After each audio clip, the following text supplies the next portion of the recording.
Nagkaroon tayo ng ganong klaseng trade, pero ito na rin ang simula ng bagong history o kaya katapusan ng storya ng canon event na yon.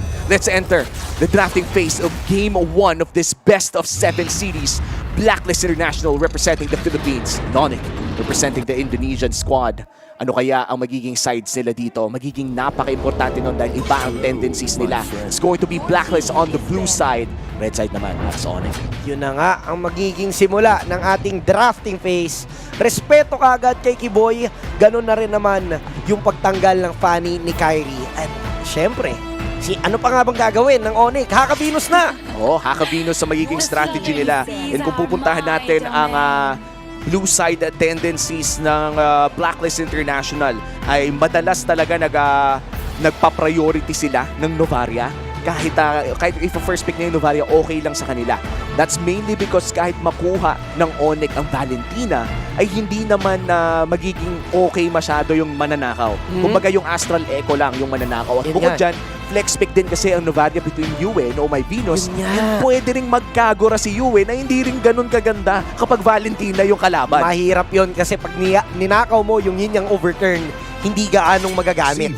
So, medyo magandang sagot din eh. And para naman sa Onic red side, mahilig din silang mag-Valentina. Pwede nga pag silang kumuha. Tapos madalas binibigyan nila ng priority ang kanilang XP laner na si Boots. And ang nakakaiba dito kay Boots is meron silang mga odd picks na sabihin nating Masha. Ay, 1-1! Pero mukhang Oy! Ay boss, buti pa dito na open 1-1 kasi pag nagko-custom kami yung 1-1 ko kahit first pick kalaban, binaban. Ay, sorry boss. Alam mo naman pag mga caster sa Pilipino, actually lahat ng mga Pilipino takot sa 1-1. Oo nga eh. So, sa bagay. Minsan lang natin ibukas ang 1-1. And this time around, mukhang kinulat ng Blacklist ang Onic because going back, I do think isang beses lang nakapag 1-1 si Owl sa buong MSC na to. And even then hindi gaano kadami talaga ang mga 1-1 games natin. Pero dahil nga nag-Haka-Venus strategy ang Onic Philippines, or this time around just 2 bans, ay sabihin na lang natin na nabigyan ng prioridad si Owl. So this is a completely new drafting style na pinapakita ng Blacklist dito kasi kadalasan talaga Yue or Oh My Venus prayo sila. Madalas, yun talaga. Valentina nga usually. But this one, marami sang pinili ng Onic. Malamang in-expect na rin nila na magba-Valentina to si Yue. Matik na yan kung ganyan ang usapan. Dahil yung Franco ay ipinares nila doon. Medyo parang pick-off centric yung magiging playstyle nila. Kumbaga ang plano ata dito ng Onic, ipitas muna bago mag-go. Parang yun ang nahanap nilang solusyon doon sa strategy ng Blacklist usually na sama-sama. So, if you are Blacklist, they went for the Novaria. Posibleng flex, na-mention mo kanina Umi, posibleng hero ni Yue, posibleng hero ni Mamchus. Pero yung Akai, malamang sa malamang, kay Wise. 2 games nang nalaro ni Wise ang Akai in the knockout stage. It's one of his, I would say, pocket picks throughout the entire knockout stage of MSC 2023. Kung sasabayan siya ng Ling na nanggaling naman kay Kyrie. Sky King. Tagal na natin hindi nakikita to, boss! Sky King Kyrie with a signature Ling. Actually, kahit anong assassin naman kasi signature niya na. Yun ang mahirap pagkalaban mo tong si Kyrie. Parang hindi mo na nga pwedeng targetin basta-basta. Pero nirespeto pa rin naman ng Blacklist International yung Fanny dito ni Kyrie. So now, it's up to Onic. Ano nga ba ibaba nila? They went for the Valentina. They're viewing this Novaria pick as a hero para kay Mamchus na, sige, si Yue ang tamaan natin dito ng ating bans. Kumaga pwede pa natin siyang tanggalan since merong gold laner na. Si Edward, hindi mo rin naman mahahak. Kung ibaban mo rin lahat, ang dami niya parang heroes, may Benedetta pa nga. Yun nga nakikita ko dito eh. Actually, yun yung ginawa nila kay Sanford. Kung babalikan natin yung kahapon. Medyo nakakalungkot makita na pinilayan talaga ng Onic si Sanford. But that was brilliant strategy coming in from Coach Yeb. So, saludo pa rin para sa ating OFW na. Counted bang OFW pag-import ng... Ewan ko eh, pero pwede ata eh. Pwede naman. Pwede diba? Overseas Filipino worker. Nagtatrabaho sila sa Indonesia. Sa ating, ano nga ulit yung nauso ng M3, na-miss ko na yung Mafia. Yung mga manlalarong Pilipino abroad. Mga mafia yan. Mga mafia.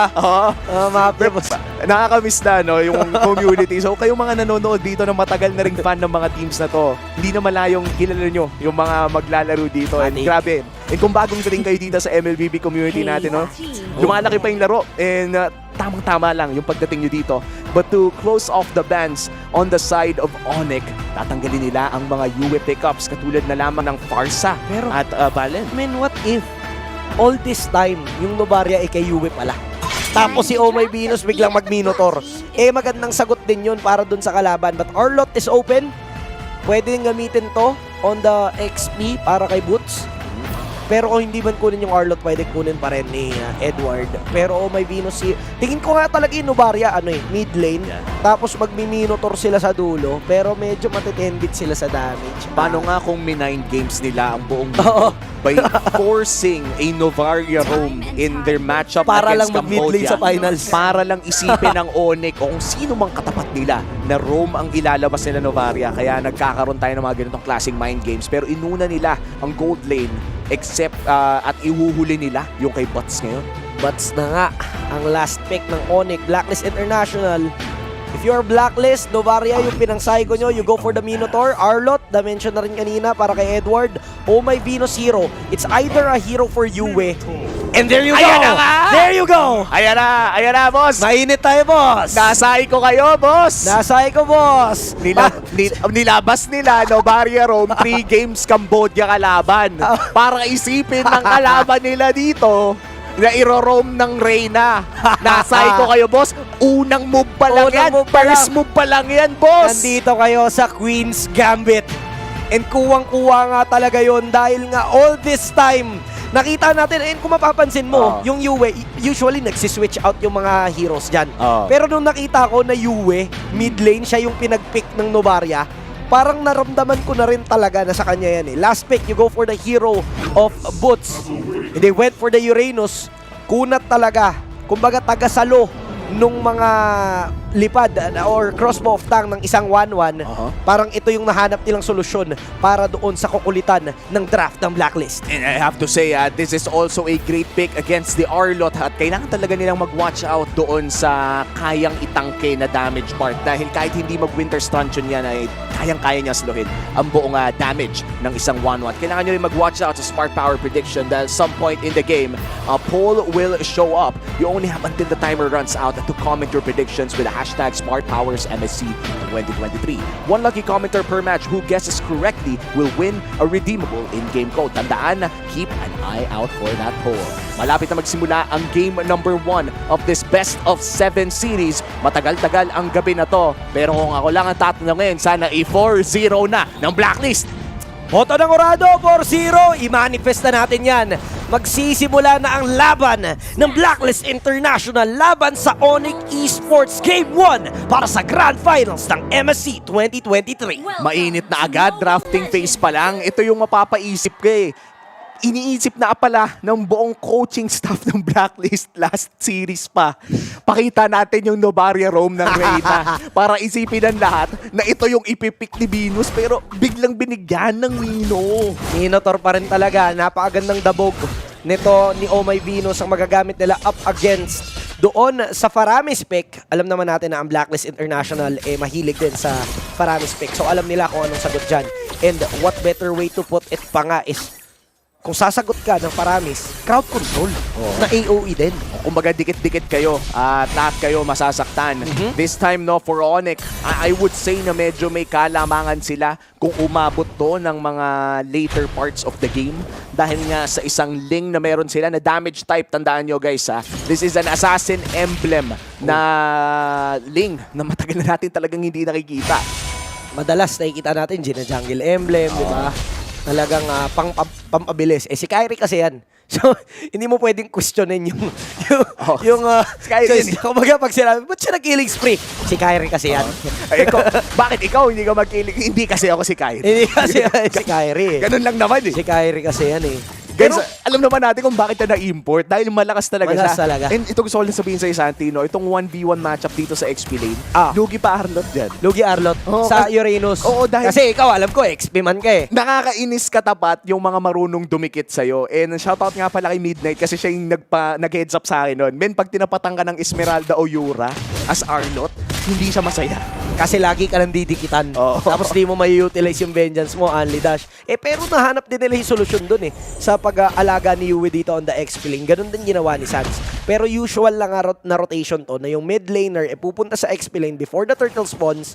Tapos yung roamer naman pupunta doon sa mid lane para mag-clear. Pero iba yung choice ng Onyx. Bibigyan kagad nila dito si Owl sa may bed ng itaas at si Quago nga ang unang tutumba. First blood para sa Onyx Esports. At hindi pa tayo nakakapag-translate na objective dito for Blacklist International. Nauna tayo sa pwesto in the turtle. Pero ito ang tunay na objective. Ito ang tunay na objective kapag ling ang kalaban mo. Yung purple, kunin mo na bago pa niya makuha pa. Kailangan mo lang talaga puntahan ng paulit-ulit Ang ganda ng ginagawa dito ni Kyrie naman bilang sagot na kung kukunin mo yan, kukunin ko din to. At mula nga nagkaroon nga ng kuhaan lang at si Kyrie nga nakakuha din ng trade. Definitely a win for Onyx since they got a kill on the gold lane. Kaso may bawi, boss. Andito na si Edward, Legend Zero. Boss, 1-0 na. Laning phase pa lang. Ito yung sinasabi, lugi Arlot Lugi dyan. dapat lugi ka. Kaso si Edward yan Legend yan Bid, ako dapat lugi talaga Dapat lugi, no? Ang lakas kasi ni Boots kahapon. Naubos na? Oh, kahapon sobrang lakas ni Boots, promise. Pero mukhang naubos na ata Yun lang, hindi nagtira para sa finals. Para sa blacklist, binigyan ka tuloy Ayan, ni boss. Edward. Nabigyan na agad. And Turtle though, masisecure din ng blacklist habang nangyayari ng lahat yun. Dahil nga nawalan ng pressure sa XP lane. Nakabawi na ang Blacklist International pero still Onyx hawak nila ang gold lead. It just means na mas maganda yung naging ikot nila sa early game at naging sagot doon sa gustong gawin ng Blacklist International. Pero sobrang aga pa naman para magsabi kung sino nga talaga ang lamang. At mukhang si Kyrie dito ay nagbibigay lang ng kaunting poke. Yue din, nagbibigay ng kaunting vision. O may Venus, hindi na mabibigyan dahil andito na naman to the rescue kagad si Edward. 75 seconds bago mag-spawn ng turtle. Medyo matagal pa. Baka magkaroon ng teamfight dito, Umi. Malaki ang chance na magkakaroon ng teamfight dito sa purple buff. Kaya naman nag-aabang na rin ang Onyx. Pero mukhang si Edward ang mangunguna sa pagpasok. At mahanap nila si Boots! Uy! Oy, si Boots nakatakas, wala na altar lamang pa rin blacklist dito, bibitaw ata sila, pagkakang ipit mula dito kay Wise, hindi mo yatang nahuli, pero andito na yung Jabomba, andito naman si CW para kumuha pa ng isa at si Edward, kapalit ni Kiboy, yun ang magiging trade, pero humabol pa yung Onyx para huliin si Oh My Venus, Kyrie with a Tempest of Blades, kaso nga lang medyo low na siya, kaya kailangan na mag-back away, pero nagkaroon ata ng bahagyang espasyo dito para kay Quago. Owl will secure energy shields, extra gold, pero ang mirror na movement ng Onyx push naman sa baba. Lumalaki na rin ang gold lead ng Onyx dito. No? Already a 2,000 gold lead against Blacklist 5 minutes in. At napakabilis kasi ng mga rotations sila. At ang ganda din ng priority ng Onyx over the gold lane na alam nilang kailangan nilang pilayan si Owl dito dahil nga naglabas ng isa sa mga pinagbabawal na jutsu dito sa MM. Yung 1-1 na kayang bumuhat kahit anong mangyari kung hindi pilayan ng maaga. Mamaya kahit mapilayan nga mid to late game pag nakabawi na nakakuha ng dalawang item kaya na talagang mang-outplay, and ito talaga yung kagandahan ng isang 1-1, hindi mo na kailangan ng boots, so lahat ng item slots na-utilize talaga without sacrificing na movement speed. Napaganda ng Dabog, huli naman kagad, wala na ngayong altar, hindi pa to nagamit. Dahil hindi nagamit, kunin na lang muna natin yung kill. Okay na yon. Pero mukhang kalkulado ata ng Onyx yun dahil non-existent pa yung death timer Ay, oo, hindi na niya muna binato stock yung kulto kasi pwede pa siyang bumalik dito para ibato yun muli for this turtle fight. Altar, maaari nyo magamit dito. Nakuha naman dito ni Kyrie yung pagong. Napaganda ng huli nila onto Wise. So kailangan na mag-back away ng Blacklist International. Mahirap ng kumontes sa pagkakataong ito at mukhang tama nga yung call mo dito, Umi. Na ganun nga ang plano ata ng Onyx. Okay lang mabigyan si Sans kasi nature yun ng isang paramis na mabilis mabuhay right after na mamatay. Oh, and I just have to comment Onyx in that shot call, no? Bakit nyo mamadaliin kung may chance pang mas manalo around that turtle fight? And ibang level na talaga ang shot calling na pinapakita ng Onyx dito, no? Kung nakita rin natin to when they were up against Echo yesterday, kung saan umabot ng 39 minutes and 50 seconds. Anong 10 segundo na lang, 40-minute game na yung game 3 nila against Echo yesterday. Talagang sanay na sanay ang Onyx sa ganitong laruan and sobrang bilis na umarangkada yung gold lead na meron ang Onyx. But this time, Blacklist International, they have the 1-1. Kaya nila ng mid to late game na mention mo na nga rin kanina, Nanre-reset pa si Kiboy dito. So talagang alam mo yung kung ano yung purpose niya sa lineup nila. Kung hindi mang gulo, manghuli lang talaga. Oh, and Wise is able to secure his own purple buff ng tetrete na nga rin yung Ling dito or si Kyrie na mang-agaw ng kanyang mga purple buff. Minoan Fury na gamit na. Ito ka mang-iipit pa nga sila. Bibigyan natin na din si Kiboy pero si Kyrie nakabangan din. Nakalipad na nga si Owl! At tuloy-tuloy pa rin ang pagbitaw dito ng kanyang mga crossbow. Kaso nga lang nahuli dito si Wise at wala na rin si The Queen. So medyo egul sila sa pagkakataong ito. Tinamaan naman dito ni Yue nung astral form niya na pagbitaw. Pero ngayon walang lipad si Owl. Papalagan niya yung dalawa. Medyo delikado. Owl! Papalagan! Napagandang outplay dahil doon sa kanyang Wind of Nature. And nandyan din naman si Yue para tulungan siya. At talagang nagentuhan sila sa gitna. Saan ka pupunta? Tumipitipi at tinanggap na ang kapalaran niya! Iyon naman pala. And Blacklist International sa pagbagsak ng B-Wise ay nakaganti naman dahil nandoon si Edward at na-outplay pa nga ni Owl. Ika nga, yung mga rookie, masyado pang mainit yan. Mainit talaga. Mas mabilis ang daliri, mas mabilis mag-decide at nakita mo naman, sobrang tapang nung move na ginawa ni Owl doon. Kahit sinong nagwa-1-1, malabong gawin yon. Parang huling beses na nakita ko gumawa ng ganun, si Kelra pa. Oo. At alam naman natin kung gaano kalakas na gold laner si Kelra, kasi si Owl kaya din niya gawin yun. Binisik isipin mo low ka doon, tapos wala kang ulti, kakalipad mo lang. Magdadalawang isip ka gumaw eh. Pero iba yung chemistry na meron si Owl dito, tsaka si Yue, na parang nag-usap sila, kaya yan. Sans. Mukhang si Boots ang magiging target. Medyo hindi nga lang dapat i-target ang isang Uranus, no? Ito yung sanay na yan eh. Gusto nga niya na ina-atake mo siya. Oo, kasi the more na nahihit, mas na stabilize niya ang kanyang stacks. Kaso nga lang this time, mukhang siya ang panggulo dito sa backline ng Blacklist International upang magkaroon ng espasyo dito si Kyrie sa pag-take niya ng turtle. Pero sabi ni The Queen, nako Kyrie, alam ko yung galawan mo eh. Ilang beses na rin kita nakakatapat eh. Kyrie, ilang grand finals na tayo nakita eh. Nasa ibang team ka lang, nasa ibang region ka na, pero yan din naman yung ginawa mo. Huwag mong kakalimutan ng S8 MPL Philippines Grand Finals.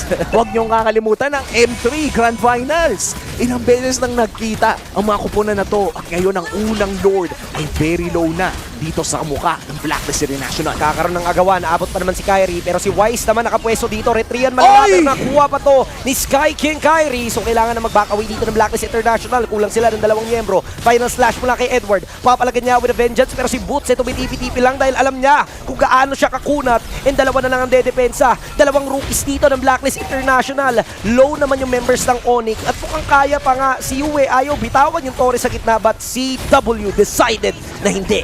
Basagin na natin to. One inhibitor turned down para sa side ng Blacklist International. Ang average game time ng Onyx Indonesia in the knockout stage is 16 minutes. Pero kung i-add mo yung 40-minute game kahapon ay magiging 20 minutes. 10 minuto pa naman. Kaya pang bumawi yan. Kompleto pa naman ng Blacklist International. Kailangan lang pusuan. Basag nga ang inhibitor current nila sa gitna, pero buhay pa rin naman. Kaya pang dumipensa. And kung tatanungin ulit ng paulit-ulit, ilang beses na ba ginawa ng Blacklist na dumipensa sila at nanalo sila, diba? Jamin, ang Novaria talaga ay pumapasok ba by mid to late game. Kapag naka-item ka na, yung medyo one-shot na kapag tumama ng Meteor. Pero si Boots nandun sa likod, grabe naman yung attention. Boots, kahapon ka pa eh! Grabe yung ginagawa ni Boots dito. Siya lang talaga yung nanggugulo sa likod. Kaya parang kung ikaw yung Blacklist International, magdadalawang isip ka rin kung bibigyan mo siya o hindi. But there's a conceal play coming in from Onyx. Hanap sila ng pwedeng mahook, pwedeng bigyan. Wala naman yung flicker ni Kiboy, so medyo less threat. Kaso nga lang nahuli din si The Queen at nabigyan siya dito ng kagat. So wala na yung heal, wala na yung setup, and mukhang babagsak din si Wise. Dalawa na lang ang dedepensa mula sa Blacklist International habang may minion wave pa yung Onyx sa middle lane. 11-minute mark. Kaya pa atang dumipensa dahil pinipil pa rin to ni Edward, pero they went for the heroes. Onyx Esports will take game 1. Napakabilis na pagkapanalo mula sa Onyx Esports. 11 minutes in. Hindi pa lumalabas ang Luminous Lord ay sinimulan na agad nila ang best of 7 series na to with by far one of the fastest games in MSC history. Wow! 11 minutes against Blacklist International. Wow! Grabe ka naman, Kyrie. Grabe yung ginawa ng Onyx doon. Sa totoo lang, akala natin kaya pa. They all went for the defense. Blacklist International. Parang nagkaroon sila ng problema the moment na nahook dito ni Kiboy, si Ma'am Shoes. Kasi Nung na-hook, nabigyan ka agad eh. Siyempre, nag-aabol kayo ng gold. Bitin doon sa XP and gold. Talagang malaki yung lead na naipundar ng Onyx. Mahihirapan talagang bumawi. Pero if na-extend ng Blacklist International, posibleng iba yung naging resulta. But this time, kailangan ng reset ng Blacklist. Kailangan talaga ng malupitang reset mula sa Blacklist International kasi kung titignan natin ang match history ng Onyx Indonesia ay talagang hindi pa sila natatalo simula pa ng MSC 2023 up until to the Grand Finals 1-0 na kahit isang laro ay hindi pa nadadrop ng Onyx. Sobrang lakas nila ngayon. Grabe, sobrang hirap nung game na yon. Pero mahaba pa eh. Madami pa. Ito yung one nila. At punta na tayo kay Chantel para malaman ko ano nga ba nangyari sa Game 1. Chantel, ikaw na muna. Thank you so much, Intro Boys. Welcome to the analyst segment at ating pag-uusapan kung ano ba nangyari doon sa ating game number 1. Again, for that game, may mga players na talagang nag-stand out for that game. Pero pinaka nag-stand out is our MVP, Smart MVP. We have Bots of Onyx. Again, para dito sa hero ni Bots, which is Uranus, isa din sa mga heroes na nagpahirap sa Onyx. Kaya ginamit din nila against Blacklist International, which is actually good against a hero composition kung saan more on scaling. Kasi actually sa lineup dito ng Blacklist International, scaling siya kasi they have 1-1 and Novaria. And in terms of damage kasi, yung hero ni Yue is expected pa na magkaroon ng damage doon sa latter part. Kaya naman binilisan dito, nag-side ng Onyx ang kanilang rotation.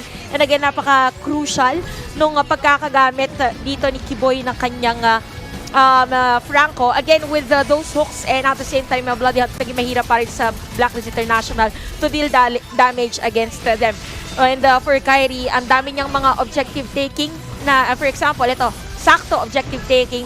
Prior niya makuha yung Lord ay sumira muna siya ng Torres sa may top lane at sakto naman nagkaroon na rin ng crowd control dito for the side of Onyx, and at the same time meron din silang Shredder which is CW na nakapag triple kill pa nga nung moment na yon. So up until the very end, kitang-kita dito na for the side of Onyx, talagang ang gusto nilang mangyari is fast game para hindi na agad magkaroon ng counter against Boots, and at the same time magkaroon ng item dito si Owl. So makikita natin dito for the itemization na para sa side ng Blacklist International, wala pang nakapag-build ng pang-counter for that sustain. So again, with the Uranus, deadly siya in a way kasi mabilis siyang makakapag-clear na minion wave, mabilis siya makakapag-cut, and at the same time madali para sa kanya na mag-front against 1-1 which is Owl's hero, and at the same time with that idea na wala pang pang-counter sa kanya aside from this Demon Hunter sword, ang ano dito ng pinaka-call ng Onyx is mauna lang ng mauna against them. And speaking of which, compared naman dito sa item ng Onyx, ang gold by the way ni CW is at 10k. Meron na rin Malefic Roar. Kaya naman lahat ng possible sustain na pwedeng gawin ng Blacklist International is na-counter or nanakit against the team. So all in all, para dito sa side ng Blacklist and Onyx, talagang naging difference lang is yung pacing ng game. Again, for Blacklist International, we saw setups din from them na naging countered by Onyx.